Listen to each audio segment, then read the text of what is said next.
నాన్నా నాన్నా ఏమిటా కేకలు? ఎవరు కావాలి? మా అమ్మ నాన్న ఎక్కడ? అక్కడ.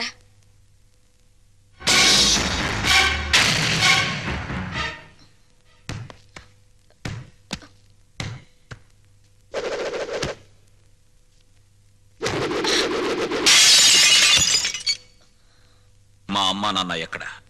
తెలీదు. రవి ఎక్కడ? తెలీదు. నీతో ఎలా చెప్పించాలో నాకు తెలుసు.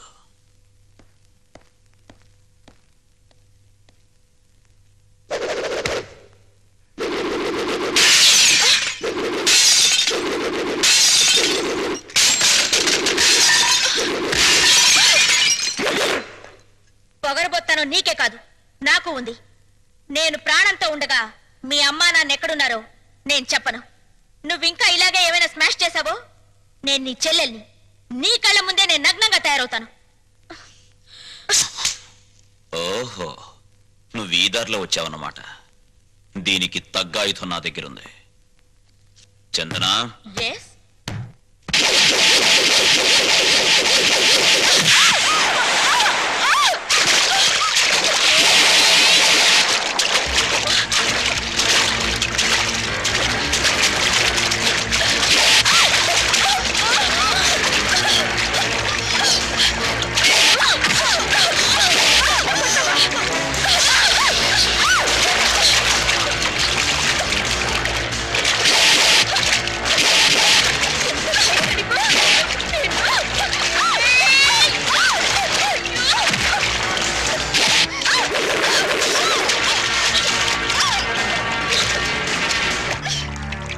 చూడు నీ జింగిల్ జింగిల్ జాని.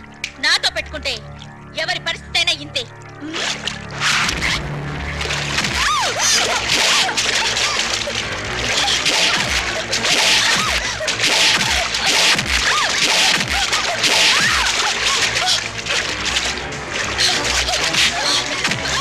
చెప్పు, చెప్పవే, చెప్పు. మా నాన్న కిడ్నీ ట్రబుల్. వాళ్ళ అమ్మ నన్ను కిడ్నీ ఇచ్చేందుకు హాస్పిటల్లో ఉంచాం. ఏ హాస్పిటల్? రంగా. అమ్మా, నువ్వు ఇక్కడున్నావా? నాన్నగారేది? లోపలున్నారు. ఏ ఒంట్లో బాలేదా? అదేం కాదురా, పాపారావుకు 2 కిడ్నీలు పోయాయట. ఎవరైనా కిడ్నీ ఇవ్వకపోతే బతకడు. అందుకే మీ నాన్నగారు కిడ్నీ ఇస్తున్నారు. ఏమ్మా, ఆ పాపారావు ఎంత దుర్మార్గుడో మీకు తెలుసు కదమ్మా. అలాంటి వాడికి కిడ్నీ ఇవ్వడం ఏంటమ్మా? నాన్నగారు బాగా ఆలోచించారా? బాగా ఆలోచించావురా. అంటే నీ ఆమోదముద్ర కూడా పడిపోయిందన్నమాట. అవునులే, భర్త అడుగుజాడల్లో నడిచే గుణవంతురాలైన గొప్ప ఇల్లాలివి కదా. ఆయన చేసే త్యాగాలకు సంతోషంగా తలూపి భర్తకు రాబోయే కీర్తికి పొంగిపోయి బయట కూర్చున్నావు. బాబు, మీ నాన్నగారిని సరిగ్గా నువ్వు అర్థం చేసుకోవడం లేదురా. నిజమేనమ్మా, నిజమే. అర్థం చేసుకోకే ఒకసారి చీపోరా అంటే బయటికి వెళ్ళిపోయాను. ఇప్పుడేమైనా అర్థం అవుతారేమో ఒకసారి ప్రయత్నిస్తాను. ఎక్కడా మహానుభావుడు? నువ్వెంతో గొప్పవాడిగా భావించి ఆయన దర్శన భాగ్యం చేసుకుని వస్తాను.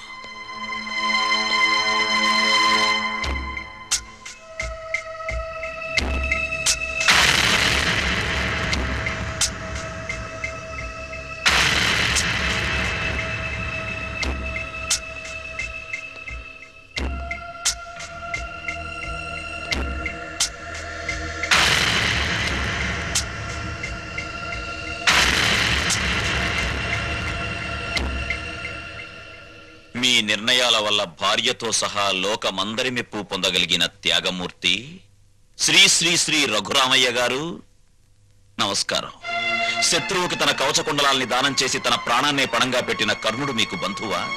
పక్షి ప్రాణం కోసం తన రక్త మాంసాల్ని కోసిచ్చిన శిబి చక్రవర్తి మీకు ఆదర్శప్రాయుడా? ఎంత మంచిని ప్రోత్సహిస్తున్నారు సార్. కానీ వాళ్ళంతా లోక కళ్యాణం కోసం త్యాగాలు చేశారు. మీరు లోకానికి చెడు మాత్రం చేసే ఈ పాపారావుని రక్షించి ప్రజల్ని భక్షించమని ప్రపంచం మీద వదలబోతున్నారు. ఇదే మీకు తెలిసిన నీతి, న్యాయం, ధర్మం. రంగా, నీ ఆవేశం నీదేనా? నేను చెప్పేది కాస్త వింటావా? చెప్పండి, చెప్పండి. లోకంలో ప్రతి వ్యక్తి తను చేసిందే సరైందనుకుంటాడు. అది మానవ నైజం. అక్కడ అమ్మ సమర్థించడాన్ని విని సంతోషంతో గుండె వేగం పెరిగింది. ఇప్పుడు తమరి వాదన విన్న తర్వాత ఆనందంతో హృదయమే పగిలిపోతుందేమో. చెప్పండి, త్వరగా చెప్పండి. రంగా, నువ్వు ఎంత వ్యంగ్యంగా మాట్లాడినా నేను చెప్పేది కూడా వినరా. వాడు పాపారావు అన్న విషయం పక్కన పెట్టు. ప్రస్తుతానికి తన వాళ్ళెవరూ ఆదుకోక ఓ మనిషి కిడ్నీ లేక చచ్చిపోతున్నాడ్రా.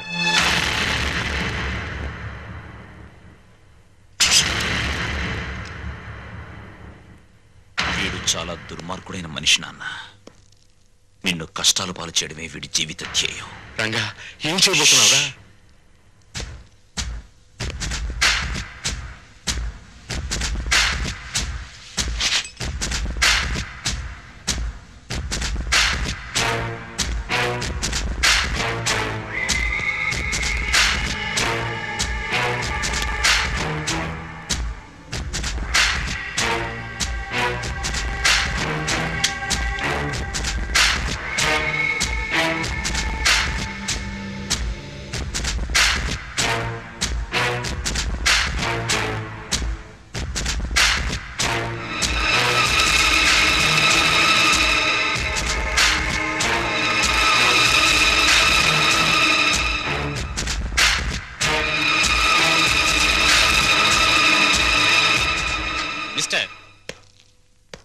ఆయనపై మీకున్న అనుమానం నాకు అర్థమైంది. 1 minute.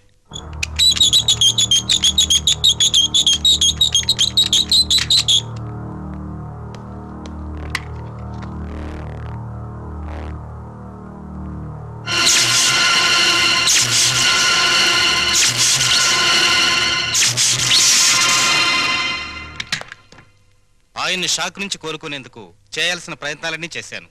ఎనీహౌ, ఆయనకున్న కిడ్నీ ట్రబుల్ ముందు ఇదేమంతా. విషయం అర్థం చేసుకున్నాను.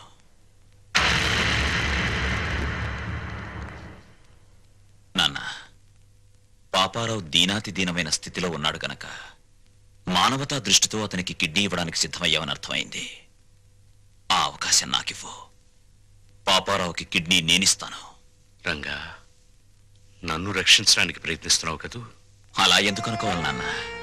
నీకన్నా నాలో వయస్సుంది. బ్రతకడానికి 2 కిడ్నీలు అక్కర్లేదు, అర కిడ్నీ చాలు అన్న ఆవేశం ఉంది. వీటన్నిటికీ మించి నీ పెంపకంలో నేర్చుకున్న నీతి, నిజాయితీ, కృతజ్ఞత, బాధ్యత నాలో ఉన్నాయి. ముఖ్యంగా నన్ను వంచిన వాడితో డీల్ చేసే అవకాశం వస్తుంది. అయితే పగ తీర్చుకునే ఆలోచనతో ఈ దానానికి సిద్ధపడుతున్నావు అన్నమాట. చచ, కౌరవులు పాండవులు అన్నదమ్ములు. వాళ్ల మధ్య యుద్ధం వచ్చేసరికి న్యాయ మార్గాన ఉన్న పాండవులు సైతం తమ తాత భీష్ముణ్ణి ఎలా చంపాలో, తమ గురువు ద్రోణుణ్ణి ఎలా జయించాలని ఆలోచించారు. నిజానికి ఇప్పుడు నా పరిస్థితి అంతే. ఆ యుద్ధంలో కత్తులు, కటార్లు, మంది, మార్బలం, కుట్ర, కుతంత్రాలు ఎన్నో ఉన్నాయి. కానీ ఈ యుద్ధంలో నెత్తురుండదు, చంపటాలుండవు. హృదయాలుంటాయి, నీతి నియమాలుంటాయి, బాంధవ్యాలుంటాయి. ఇవేమిటో తెలియని ఆ తండ్రికి కను విప్ప, కన్ను మూత అని తేల్చాల్సి ఉంటుంది. తేల్చేస్తాను.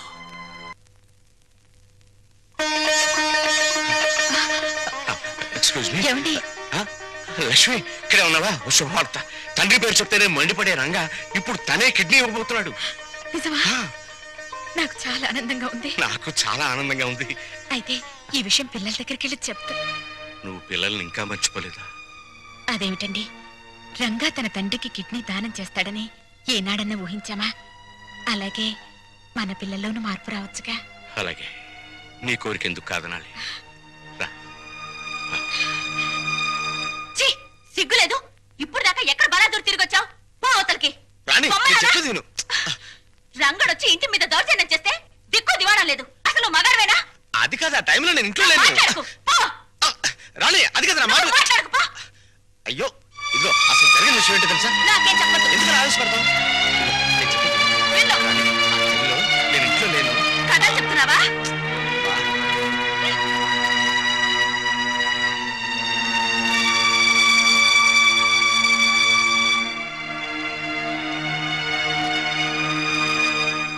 వచ్చేసారు అత్తయ్య. బాగున్నారా మావయ్య? నువ్వు బాగున్నావమ్మా? నేను బాగున్నాను. ఏమండి, ఎవరొచ్చారో చూడండి. అత్తయ్య మావయ్య వచ్చారు. గౌరవనీయులైన నాన్నగారు, ప్రియమైన అమ్మగారు, పర్మనెంట్ గానే వెళ్ళిపోతున్నామని పెద్ద పౌరుషంగా వెళ్ళిపోయారు. ఎక్కడికి వెళ్ళినా టెంపరీ స్వాగతమే లభించిందన్నమాట. ఏమన్నా అంటే ఆత్మాభిమానం. అన్ని చచ్చినా ఆత్మాభిమానం మాత్రం చావలేదు. పోండి. అత్తయ్య,